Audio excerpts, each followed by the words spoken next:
As a जो cabinet minister हैं नारायण राणे साहब, उनको जो जिस पद्धति से उनको अटक करने आया है, उनके ऊपर गुना दाखिल किया गया है, खाने की थाली हाथ में रहने के बावजूद पुलिस इतने फोर्सफुली अटक करने के लिए वहाँ पे आई थी, तो मुझे कहीं ना कहीं ऐसा लगा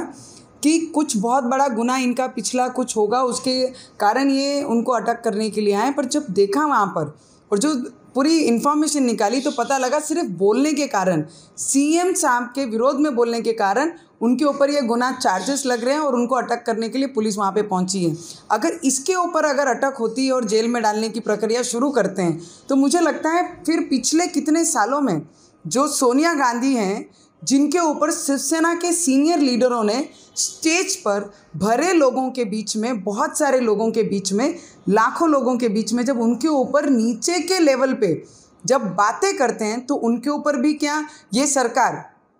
कार्रवाई करेगी, गुना दाखिल करेगी और उनको भी जेल में डालेगी। अभी ये क्लियर होना चाहिए, क्योंकि एक सीनियर सिटीज़न पे जब लॉ हम बनाते हैं, केंद्र में जब लॉ बनता है कि सीनियर सिटीज़न को अगर कोई तकलीफ़ देता है तो उस पर चार्जेस लगने चाहिए। अगर सीनियर सिटीज़न और कैबिनेट मंत्री और एक्स सीएम ऑफ महाराष्ट्र पे ऐसी अगर कार्रवाई करते हैं और ऐसा बिहेवियर उनके साथ होता है जब वो खाना हाथ में लेकर बैठे हुए हैं, तो आम जनता महाराष्ट्र में जो रहती है उन पे किस तरीके की राजनीति षड्यंत्र हमारे महाराष्ट्र में चल रहा है, ये पूरी तरीके से पिक्चर सब पूरे देश में सभी लोगों ने देखा है। तो मुझे लगता है ये श्रूड राजनीति उद्धव ठाकरे ने छोड़नी चाहिए, जो घर पे बैठकर ऐसी तरीके की राजनीति कर रहे हैं कि अगर कोई बोला भी तो उन्हें सीधे उठा के जेल में डालना है। तो जिन्होंने सोनिया गांधी पे भी बोला है, एज ए फीमेल पे बोला है, महिलाओं पे कितना अत्याचार महाराष्ट्र में हो रहा है तो उन पे कोई कार्रवाई नहीं होती। पर अगर कोई पॉलिटिकल राजनीति व्यक्ति कोई कुछ किसी पे बोलता है तो उस पे गुने दाखिल होते हैं,